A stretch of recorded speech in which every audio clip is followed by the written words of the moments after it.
उस इंसान की बात सुनकर वहां मौजूद सभी लोग हैरान हो जाते हैं और तभी एक इंसान भी वहां पर आ जाता है और कहता है, अच्छा क्या वह लड़का इतना ज्यादा ताकतवर है कि मेरे बेटे को 2 थप्पड़ में ही बिस्तर में लिटा दिया। अचानक आई इस आवाज की तरफ सबका ध्यान जाता है और सभी देखते हैं कि एक 50 साल के लगभग का इंसान उनकी तरफ ही आ रहा है, जिसे देखकर सभी अपना सर झुका लेते हैं और महंत उसे देखते हुए कहता है, पिताजी आप यहाँ।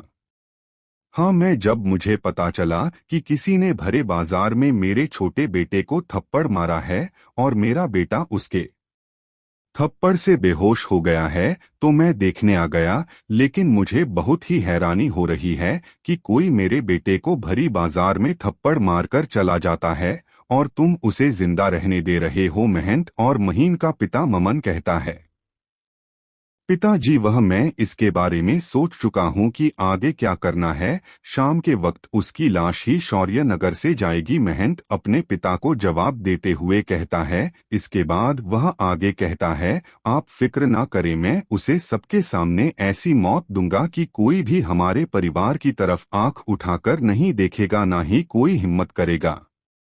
इसके बाद मामन वहां से चला जाता है और महंत भी वहां से सिलोचना के दुकान की तरफ निकल जाता है और साथ कुछ योद्धा भी उसके साथ चले जाते हैं। शाम के वक्त सिलोचना के दुकान के बाहर आ जाता है और अंदर जाने लगता है, लेकिन दक्ष देखता है कि वहां मौजूद सभी लोग उसे अजीब नजरों से देख रहे हैं। तभी वह अंदर जाता है और एक खाली टेबल पर जाकर बैठ जाता है और यह वहां देखने लगता है, लेकिन उसे सिलोचना कहीं भी दिखाई नहीं देती है। तभी उसे जसिका दिखाई देती है, जिसे वो अपने पास बुलाता है और कहता है, सिलोचना जी कहाँ है?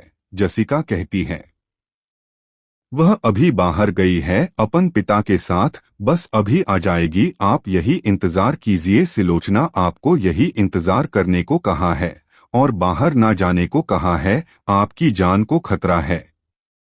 जसिका की बात सुनकर दक्ष कहता है, मेरी जान को खतरा है, मुझे क्यों, कौन मारेगा? तभी उसे दूर से एक आवाज सुनाई देती है, क्यों तू यहाँ का कोई राजा है जो तुझे कोई नहीं मारेगा? यह सुनकर दक्ष उस तरफ देखता है जिस तरफ से यह आवाज आई है। दक्ष देखता है कि एक 25 साल के लगभग उम्र का लड़का उसे घूर कर देख रहा है। यह महंत है जो दक्ष को देख रहा है। दक्ष फिर जसिका को जाने को कहता है और फिर महंत को देखते हुए खुद से कहता है, इसका चेहरा थोड़ा थोड़ा उस लड़के से मिलती है जिसको मैंने थप्पड़ मारा था, लगता है यह उसी का बदला लेने को आया है। लगता है इस शौर्य नगर में बदला लेना भी बहुत आम बात है, जो उसने अपना बदला लेने के लिए अपने भाई को भेज दिया है। इसके बाद वह महंत को देखते हुए कहता है, लगता है तुम्हारे भाई ने तुम्हें बताया नहीं कि मैंने उसे मारा है? अरे मैं तो भूल ही गया, वह तो अभी बेहोश होगा, वह की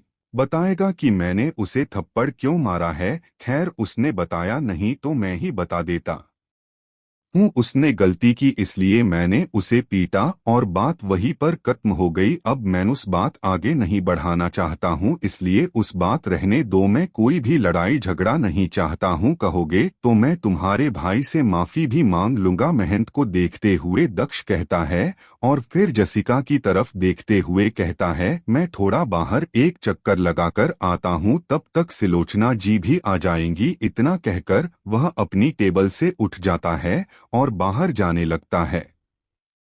दक्ष को बाहर की तरफ जाते हुए देखकर महंत अपने साथियों को इशारा कर देता है, जिसके बाद उसके सभी साथी योद्धा बाहर चले जाते हैं और फिर महंत दरवाजे की तरफ देखते हुए कहता है, तुम्हें मेरे भाई को हाथ नहीं लगाना चाहिए था। इसके बाद वह खाना खत्म करता है और फिर वह भी बाहर चला जाता है, लेकिन बाहर जाते ही उसके चेहरे का रंग ही बदल जाता है।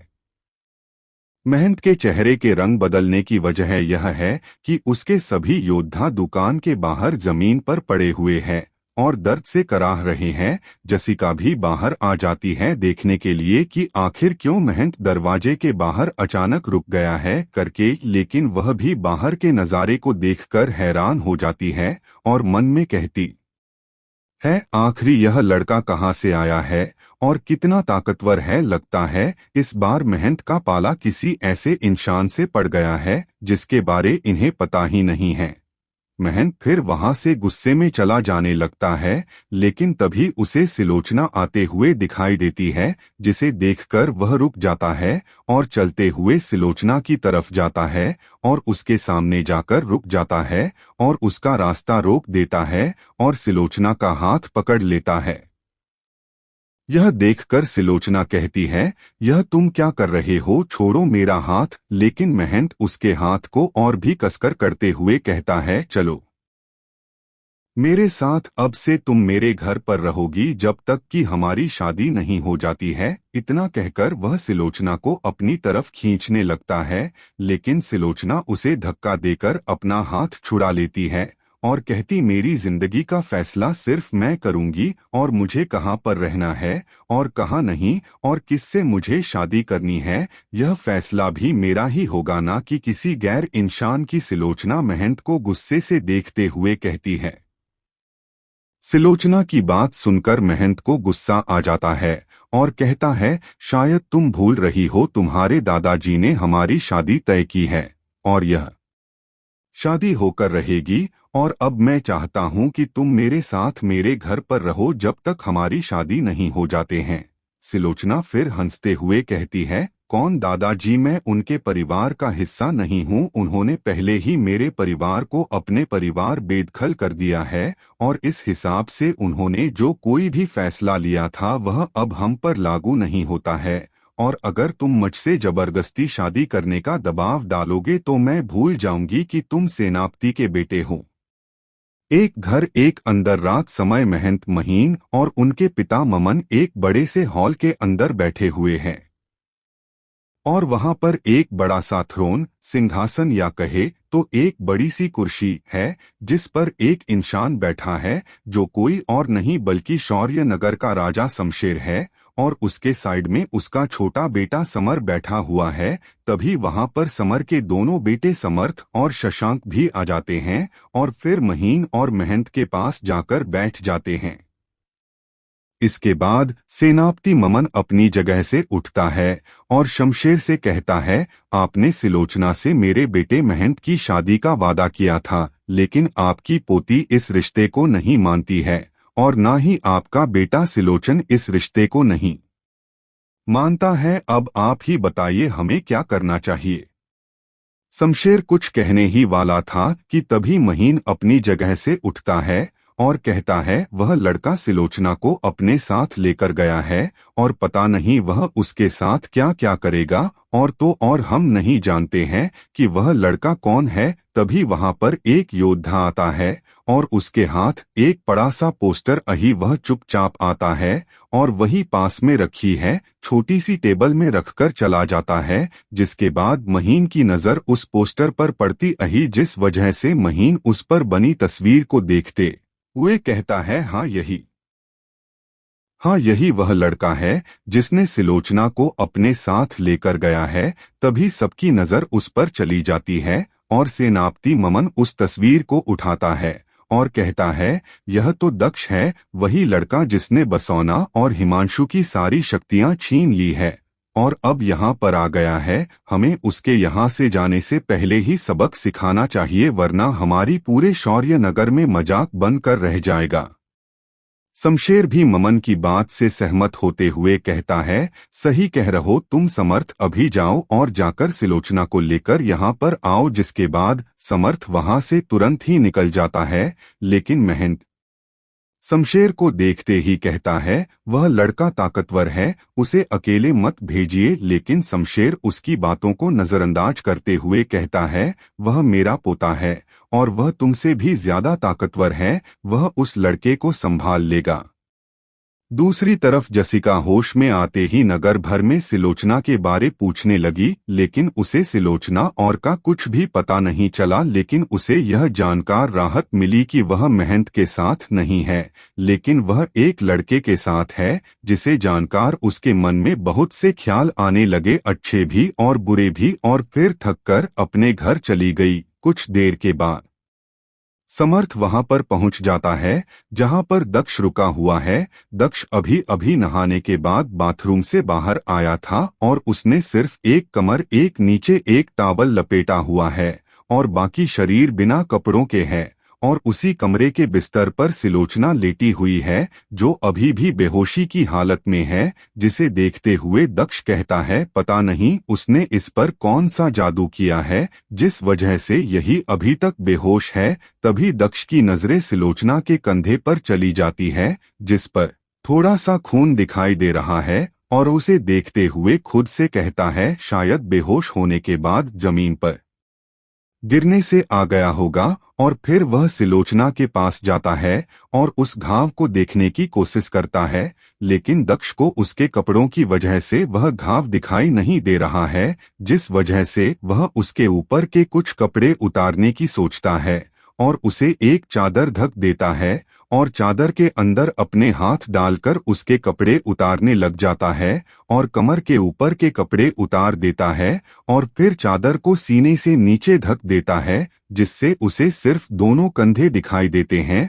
और फिर दक्ष उसके कंधे को गौर से देखता है जिसके उसे उसके कंधे पर एक नुकीला पत्थर दिखाई देता है जहां से वह खून धीमे धीमे निकल रहा था, जिसके बाद दक्ष उसी कपड़े को थोड़ा सा फाड़कर ही उसके घाव पर बांध देता है। इसके बाद वह बिस्तर से उठने ही वाला था कि तभी उसके कमरे का दरवाजा किसी के जोरदार पैर मारने की वजह से टूट जाता है और कमरे के अंदर जाकर गिरता है और उसके साथ ही एक लड़का भी अंदर घुस आता है। यह समर्थ है।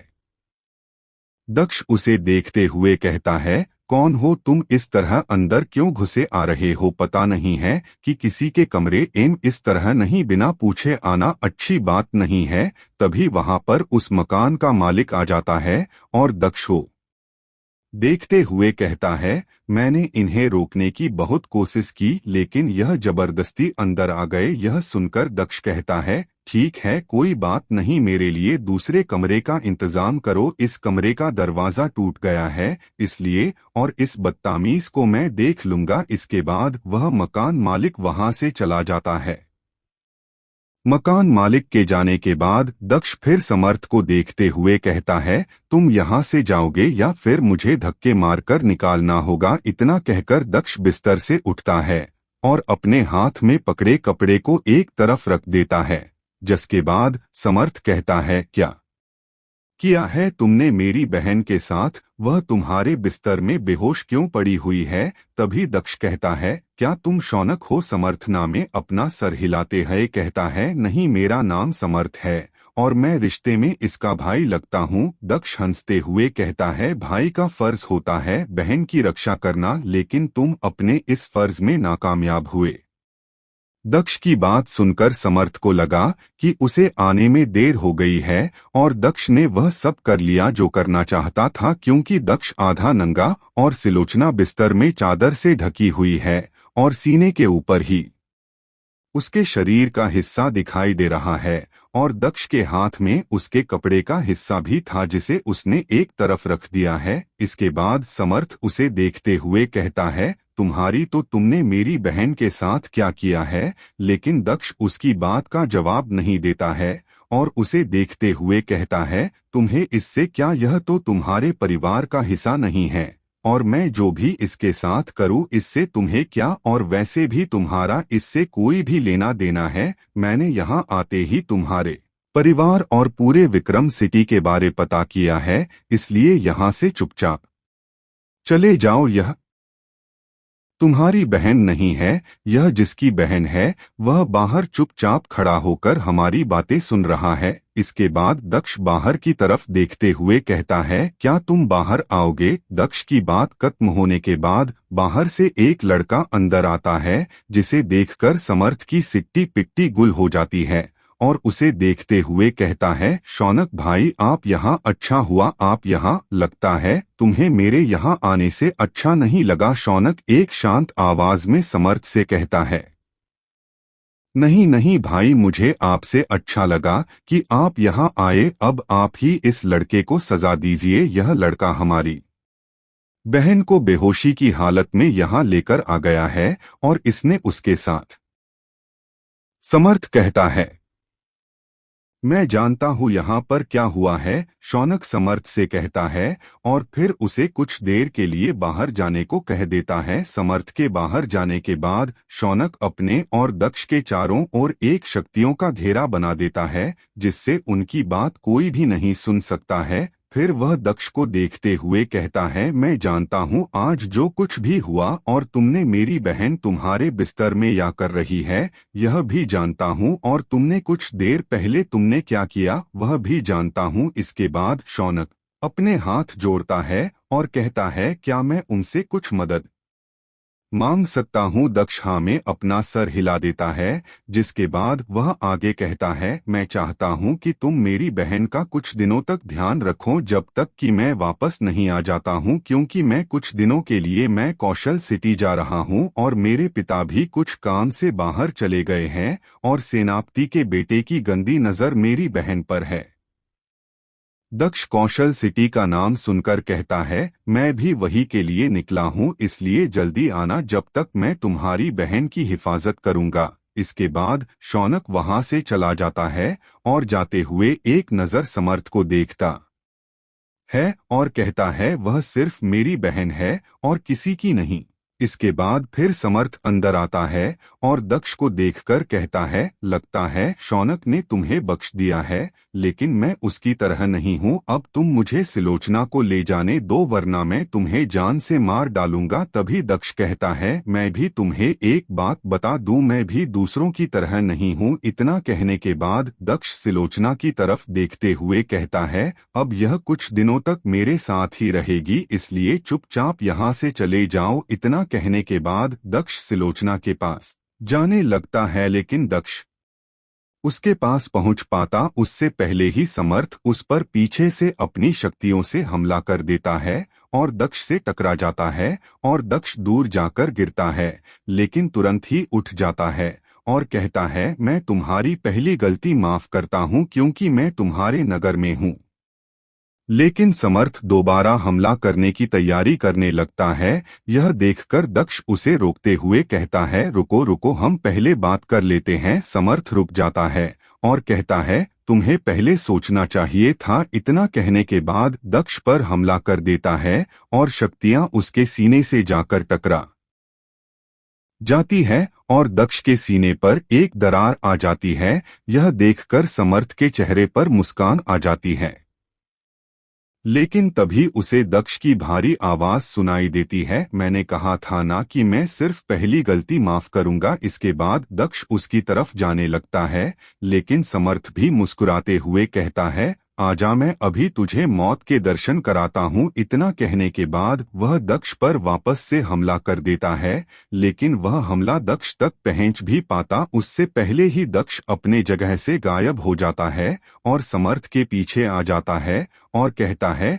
तुम मुझे नहीं जानते हो कि मैं कौन हूँ। इतना कहने के बाद दक्ष उसके हाथ को पकड़ता है और उसके हाथ को तोड़ देता है और कहता है, जो हाथ मेरे ऊपर उठता है उसे मैं तोड़ देता हूँ ताकि वह दोबारा वही गलती ना करे। मैंने तुम्हारा सिर्फ एक हाथ तोड़ा है क्योंकि तुमने मेरे ऊपर सिर्फ एक हाथ से हमला किया था। अगर दोनों हाथों हमला करते तो दोनों हाथों को ही तोड़ देता है। इसके बाद दक्ष उसे मुंह के बल जमीन पर गिरा देता है और उसके पीठ के ऊपर अपना पैर रख देता है और उसे उठने नहीं देता है। तभी दक्ष की आंखें सतरंगी हो जाती है और दक्ष अपने दाएं हाथ को उसके ऊपर करता है, जिससे समर्थ की शक्तियां बाहर निकलने लगती है, जिस वजह से समर्थ चिल्लाने लगता है, जिस वजह से उसकी आवाज मूर मकान में गूंजने लगती है और बहुत से लोग दक्ष के कमरे के बाहर जमा हो जाते हैं, जिनमें मकान मालिक भी शामिल है,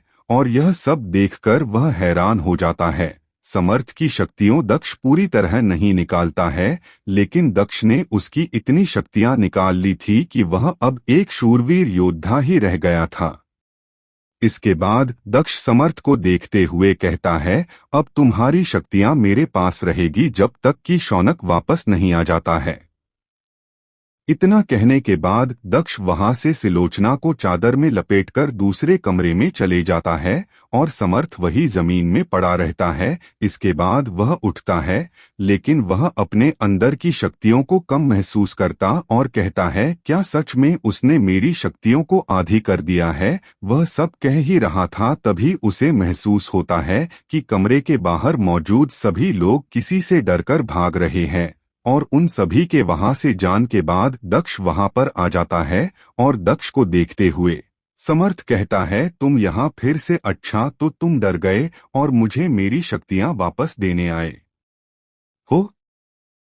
दक्ष मुस्कुराते हुए कहता है, मेरे सोने सिक्के खत्म हो चुके हैं क्योंकि मकान बहुत ही महंगा है, इसलिए मुझे सोने सिक्कों की जरूरत है जिसमें तुम मेरी मदद कर सकते हो। इसके बाद दक्ष उसके शरीर के अलग अलग हिस्सों में तेजी से वार करता है, जिस वजह से समर्थ बेहोश हो जाता है और जमीन में गिर जाता है। समर्थ के बेहोश हो जाने के बाद दक्ष उस उठाता है और अपने दूसरे कमरे में ले जाता है और उसे एक कुर्सी में बैठाल कर देता है और फिर मकान मालिक एक सुनहरी रस्सी लेकर आता है जिससे समर्थ को बांध देता है और फिर एक दूसरे कमरे में चले जाता है जिसमें सिलोचना बेहोश बिस्तर में लेटी हुई है, जिसके कपड़े एक औरत ने बदल दिए हैं। इसके बाद दक्ष सिलोचना के पास बैठ जाता है और उसके नब्ज देखने लगता है और उसके शरीर की जांच करने लगता है और खुद से ही कहता है, लगता है किसी ने इसकी शक्तियों को सील कर दी होंगी, जिस वजह से महंत के बेहोश करने की वजह से यह अभी तक होश में नहीं आई है और मुझे लगता है यह तब तक होश में नहीं आएगी जब तक कि इसके ऊपर से वह बेहोशी वाला जादू हटाया ना जाए। तभी दक्ष को कुछ महसूस होता है और वह अपनी आंखें बंद कर लेता है और अपनी शक्तियां सिलोचना के अंदर भेजने लगता है और तभी दक्ष अपनी आंखें खोल लेता है और कहता है, क्या इसके अंदर तो कोई शक्तियां नहीं है। तभी वहां पर मकान का मालिक आ जाता है और कहता है, मैंने शौर्य नगर के किंग तक यह खबर भिजवा दी है कि उनका पोता आपके कब्जे में है और उसे छुड़ाने के लिए उन्हें 1000 सोने के सिक्के देंगे। दक्ष हाँ में अपना गर्दन हिलाता है और कहता, क्या तुम जानते हो यह लड़की कौन है, मुझे इसके बारे जानना है। दक्ष की बात सुनकर वह मकान मालिक कहता है, यह लड़की इस नगर के किंग की पोती सिलोचना है, लेकिन इस नगर में औरतों को सबसे कम आंका जाता है और सभी औरतों के लिए यही नियम है, जिसमें यह भी शामिल है। लेकिन सिलोचना के पिता एक बहुत ही नेक इंसान है, उन्होंने सभी लड़कियों के लिए एक अकादमी खोली है जो इस नगर के बाहर है, जहां पर वह अपने बेटे के साथ उन्हें ट्रेनिंग देते हैं, जिस वजह से नगर के किंग को यह सब अच्छा नहीं लगता है और उन्होंने सिलोचन और उसकी बेटी सिलोचना और बेटे शौनक को अपने परिवार से बेदखल कर दिया, जिस वजह से वह लोग अपने महल से बाहर एक किराए के घर में रहने लगे। लेकिन इस नगर के किंग ने जो वादा किया था उसकी वजह से बाद सिलोचना की सारी शक्तियों को यहाँ के किंग एक बहुत ही ताकतवर योद्धा की मदद से उसे शक्तिहीन कर दिया और उसकी शक्तियों को अपने पास रख लिया और वह तब तक उसके पास रहेगी जब तक सिलोचना की शादी महंत से नहीं हो जाती है और शौनक उसी ताकतवर इंसान को खोजने के लिए कौशल सिटी गया है, क्योंकि वही का है, ताकि वह उसकी मदद से अपनी बहन की मदद कर सके। इसी तरह वह और कुछ जानकारी दक्ष को देते रहता है। दक्ष की उसकी बहुत सारी बातें सुनता है और बहुत कुछ जानने को मिलता है। इसके बाद दक्ष उस मकान मालिक को देखते हुए कहता है, मैं तुम्हें बहुत से होने के सिक्के दूंगा, लेकिन तुम्हें मेरा काम करना होगा, क्या तुम करोगे। वह मकान मालिक बहुत ही लालची किस्म का इंसान है, जिस वजह से वह सोने के सिक्कों के बदले काम करने के लिए मान गया। दक्ष फिर उसकी तरफ एक छोटी से पोटली देते हुए कहता है, अगले 2 दिन तक के लिए मुझे यह पूरा मकान किराए पर चाहिए और यहाँ पर काम करने वाले सभी नौकर भी जो मेरा अगले 2 दिनों तक काम करेंगे और मेरा ही कहा मानेंगे। वह मकान का मालिक तुरंत ही उस पोटली को खोलता है और कहता है, ठीक है, ठीक है। अगले 2 दिनों तक यह मकान आपका हुआ। इसके बाद वह वहां से जाने लगता ही, लेकिन तभी दक्ष उसे रोकता है और कहता है, रुको, पहले हम इस सौदे के लिए एक कागज पर अंगूठे के निशान और हस्ताक्षर करेंगे, तब जाकर यह सौदा पूरा होगा। इसके बाद वह मकान मालिक तुरंत एक कागज तैयार करता है जिसमें यह लिखा हुआ है कि वह अपने मकान को अगले 2 दिनों के लिए दक्ष को किराए पर दे रहा है। इसके वह दोनों उस पर हस्ताक्षर और अंगूठा लगाते हैं, जिसके बाद उनका सौदा पूरा होता है। इसके बाद मकान का मालिक वहां से चला जाता ही और सभी नौकरों को समझा देता है कि 2 दिनों के लिए उनका मालिक दक्ष है। जब समर्थ को होश आया तो वह देखता है कि वह एक कमरे में बंधा हुआ है और उसे सुनहरी रस्सी से बांधा गया है, जिस वजह से वह खुद को छुड़ा नहीं पा रहा है। तभी वहां पर दक्ष आ जाता है और कहता है, अच्छा तो तुम होश में आ चुके हो, चलो अब मैं फिर से तुम्हारी बची कुची शक्तियां भी निकाल लेता हूँ। जिस तरह से तुम लोगों ने सिलोचना की शक्तियां निकाली थी, इसके बदले में तुम्हारे पिता और दादा से बहुत से सोने के सिक्के लूंगा, या हो सके तो एनर्जी क्रिस्टल्स भी ले सकता हूँ। इतना कहने के बाद दक्ष उसकी तरफ बढ़ने लगता है, लेकिन समर्थ उसे रोकते हुए कहता है, तुम्हें सोने के सिक्के चाहिए, मैं तुम्हें दूंगा, लेकिन मेरी शक्तियां मत छीनो।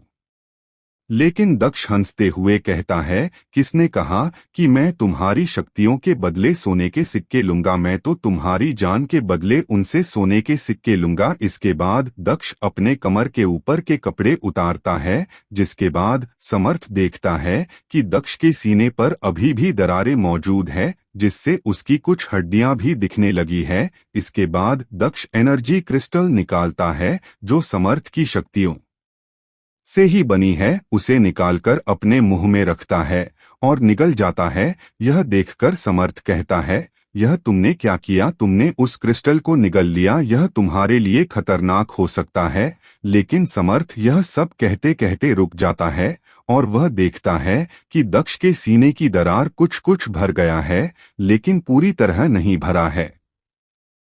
समर्थ मन में कहता है, क्या मेरी शक्तियों का इस्तेमाल अपने सीने के घाव को भरने के लिए करेगा? लेकिन यह कैसा है? इंसान अगर इसे अपने घाव भरने हैं तो इसे एक अच्छे वैद्य के पास जाना चाहिए, ना कि दूसरों की शक्तियां छीननी चाहिए। तभी दक्ष उसके पास आता है और समर्थ के सिर पर अपना हाथ रख देता है और फिर अपनी आंखें बंद कर लेता है, जिसके बाद समर्थ की सारी शक्तियां निकलकर दक्ष के अंदर जाने लगी और समर्थ जोर जोर से चिल्लाने लगा। लेकिन इससे दक्ष को कोई भी फर्क नहीं पड़ा और धीरे धीरे दक्ष के सीने का घाव थोड़ा और भर गया और समर्थ का शरीर कमजोर पड़ गया। यह देखकर समर्थ हैरान हो गया कि एक ही दिन वह एक ताकतवर योद्धा से एक मामूली इंसान बन गया और उसकी शक्तियों दक्ष के कुछ ही घाव भरे हैं। इसके बाद दक्ष वहां से जाने लगा, लेकिन तभी उन दोनों मकान के बाहर से एक जोर दहाड़ सुनाई दी, जैसे कोई खूंखार शेर दहाड़ा हो। उस दहाड़ को सुनकर समर्थ गुरूर से दक्ष को देखते हुए कहता है, अब देखता हूँ तू कैसे यहाँ से जिंदा जा पाता। मेरा भाई आ गया है, वह तुझे जान से मार डालेगा। लेकिन दक्ष हंसते हुए कहता है, चलो देखते हैं तुम्हारा भाई कितना ताकतवर है। समर्थ की बात सुनकर भी दक्ष डरा नहीं, बल्कि वह तो मुस्कुराते हुए आगे कहता है, चलो एक और इंसान मिल गया जिसकी शक्तियों से अपने घावों को भर सकता हूँ। यह सुनकर तो समर्थ को डर लगने लगा, क्योंकि दक्ष ने उसकी सभी शक्तियां छीन ली है और अब उसके भाई की बारी है। इतना कहने के बाद वह वहां से हंसते हुए चला जाता है और समर्थ उसे जाते हुए देखते रहता है और कुछ भी नहीं कहता है। वही दक्ष अपने मकान से बाहर आता है और देखता है कि मकान के बाहर 2 सातवें स्तर से शेर है और 2 स्वर है और उन सभी के सामने समर्थ का भाई शशांक खड़ा हुआ है। और दक्ष उसे देखते हुए कहता है, सिर्फ तुम आए हो, वो भी अकेले? देखो मुझे भूख लगी है, इसलिए अगर तुम सोने के सिक्के लाए हो तो देकर अपने भाई को लेकर जाओ, और लड़ने को आए हो तो जल्दी लड़ाई शुरू करो, क्योंकि मुझे बहुत जोरों की भूख लगी हुई है और वैसे भी बहुत रात हो चुकी है, इसलिए मुझे सोना भी है। दक्ष की बात सुनकर शशांक गौर से उसे देखता है, लेकिन उसे दक्ष कहीं से भी ताकतवर नजर नहीं आ रहा है। यह देखकर शशांक फिर उससे कहता है, मेरे भाई को मेरे हवाले कर दो और सिलोचना को भी, वरना तुम्हें इसके बदले बहुत ही बड़ा खामियाजा भुगतना पड़ेगा। लेकिन दक्ष तो उसके बातों पर ध्यान ही नहीं दे रहा था, वह तो उसके पीछे खड़े शरों को देख रहा है और उन्हें देखते हुए कहता है, मुझे इनमें से एक शेर बहुत ही ताकतवर जान पड़ते हैं। दक्ष की बात सुनकर शशांक कहता है, मेरी बातों को नजरअंदाज करता है, तुझे पता है मैं कौन हूँ। लेकिन शशांक इसके आगे और कुछ कहता वह देखता है दक्ष अपनी जगह से गायब हो चुका है और तभी उसे उसके पीछे से एक आवाज सुनाई देती है, जैसे कोई जमीन में धड़ाम से गिरा हो, जिस वजह से शशांक पीछे मुड़कर देखता है तो पाता है कि उसके दोनों शेर जमीन में गिरे हुए हैं। और फिर वह आगे देखता है कि दक्ष ने उन दोनों शेरे के सिर पर अपने पैरों से जोर जोर से लात मारता है, जिस वजह से उनके सिर फट जाते हैं। यह सब देखकर शशांक हैरान हो जाता है और अपनी आंखें बड़ी बड़ी करते हुए कहता है, मैंने इस दोनों शेरों को बहुत ही मुश्किल से काबू किया था और तुमने इन्हें पल भर में ही मार डाला। इसके बाद तो शशांक के शरीर से बहुत सारी शक्तियां निकलने लगती है और वह दक्ष पर अपनी शक्तियों से बहुत सारे हमले करने लगता है, जिससे दक्ष बचता रहता है। लेकिन शशांक के हमलों की रफ्तार बहुत ही तेज है, जिस वजह से कुछ हमले दक्ष को लग जाते हैं, लेकिन दक्ष को कोई भी फर्क नहीं पड़ता है। वह फिर शशांक को देखते हुए कहता है, अब तुम्हारी बारी। इतना कहने के बाद दक्ष शशांक के पास पहुंच जाता है और उसके दोनों हाथों को पकड़कर उसके सिर पर अपने सिर से एक जोरदार वार करता है, जिससे शशांक का दिमाग घूमने लगता है। लेकिन दक्ष दोबारा वार करता है, जिससे उसके आंखों के सामने धीरे धीरे अंधेरा छाने लगता है। खुद के सामने अंधेरा छाते ही देखकर शशांक अपन दोनों सुअरों को आदेश देता है कि वह दक्ष के ऊपर हमला करे, लेकिन दक्ष शशांक को दूर फेंकता है और दोनों सुअरों के पास पहुंचकर उन्हें लात मुक्के मार मारकर उनकी खूब पिटाई करने लगता है और उन्हें एक भी मौका नहीं देता है वार करने के लिए। और कुछ ही देर में वह उनकी इतनी पिटाई करता है जिससे वह दोनों डरकर भागने लगते हैं, लेकिन दक्ष उन्हें पकड़ लेता है और उन्हें एक सुनहरी रस्सी से बांध देता है और फिर दोनों शेरों की शक्तियां सोखता है। फिर मकान में काम करने वाले कुछ लोगों को बुलाता है और उन सभी से कहता है कि सभी को मेरी तरफ इन शेरों का भोजन कराऊं। इसके बाद सभी लोग मिलकर उन दोनों शेरों को लेकर अंदर चले जाते हैं, जिसके बाद उन दो सुअरों को देखता है और फिर शशांक को उठाकर अंदर लेकर चला जाता है और फिर समर्थ के बगल में बांध देता है, जिसे देखकर समर्थ कहता है, तुम मेरे भाई के साथ क्या करने वाले हो? दक्ष मुस्कुराते हुए कहता है, वही जो मैंने तुम्हारे साथ किया है। नहीं, तुम मेरे भाई की शक्तियां नहीं छीन सकते हो। तुम चाहे तो उसके बदले सोने के सिक्के और एनर्जी क्रिस्टल ले लो, हमारे पास बहुत है। लेकिन समर्थ आगे कुछ और कहता दक्ष ने शशांक की शक्तियां सोखना शुरू कर देता है, जिस कारण शशांक चीखने लगता है और शक्तियां छीनने के बाद दक्ष वहां से चला जाता है और एक अलग कमरे में चला जाता है और कागज में कुछ लगता है और एक नौकर देते हुए कहता है, यह कागज इस नगर के किंग तक पहुंचाकर आ जाओ और यह लो कुछ सोने के सिक्के इस काम के लिए। इसके बाद वह नौकर वहां से चला जाता है। नौकर के वहां से जाने के बाद दक्ष फिर सो जाता है और सुबह होने का इंतजार करने लगता है। वही दूसरी तरफ शौर्य नगर के किंग की तो नींद ही उड़ी हुई है, क्योंकि उसे एक खत मिला जिससे उसे पता चला कि अब उसके दोनों पोते दक्ष की कैद में हैं और अब दक्ष की मांगे बदल गई है। दक्ष अब चाहता है कि अब उसे सोने के सिक्के नहीं बल्कि 1000 एनर्जी क्रिस्टल चाहिए, बहुत ज्यादा एनर्जी वाले। और अगर इस बार उन्होंने कोई भी गलती की तो उन्हें उनके पोतों की लाश मिलेगी। शौर्य नगर का किंग उस खत को पढ़ने के बाद उसे फाड़कर फेंक देता है। वही रात के वक्त दक्ष के मकान में एक शख्स आता है जो खुद को काले कपड़े से ढका हुआ है। यह वही इंसान है जो शौर्यनगर के गेट पर दक्ष पर नजर बनाए रखा था। वह धीरे धीरे सबकी नजरों से बचाते हुए मकान में घूम रहा है। तभी वह पहले सिलोचना के कमरे के दरवाजे के पास जाता है और दरवाजा खोलकर देखता है कि सिलोचना अभी भी बेहोश पड़ी हुई है। इसके बाद वह दरवाजा बंद कर देता है और दक्ष के कमरे की तरफ जाने लगता है और दक्ष के कमरे के बाहर खड़ा हो जाता है। लेकिन तभी उसे दरवाजे पर एक कागज चिपका दिखाई देता है जिसमें लिखा हुआ है, मैं जानता हूं तुम मेरा पीछा कर रहे हो, लेकिन मैं नहीं जानता तुम यह सब किसके कहने पर कर रहे हो। इसलिए मेरी एक सलाह है कि यह सब छोड़ दो, वरना मैं तुम कभी किसी का पीछा करने लायक नहीं रहोगे। यह सब पढ़कर वह इंसान खुद से कहता है, क्या यह मेरे बारे जानता था कि मैं इसका पीछा कर रहा था? लेकिन यह कैसे हो सकता है? कोई भी मेरा पता नहीं लगा सकता है, फिर चाहे वह एक महासम्राट योद्धा ही क्यों ना हो। लेकिन यह लड़का कैसे पता लगा सकता है?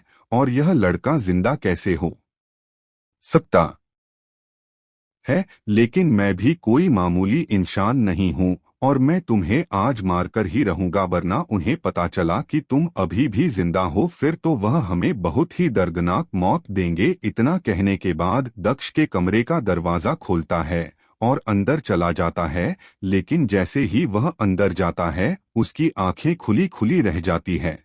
आगे की कहानी सुनने के लिए जुड़े रहे हमारे साथ, और कहानी अच्छी लग रही हो तो चैनल को सब्सक्राइब जरूर करें।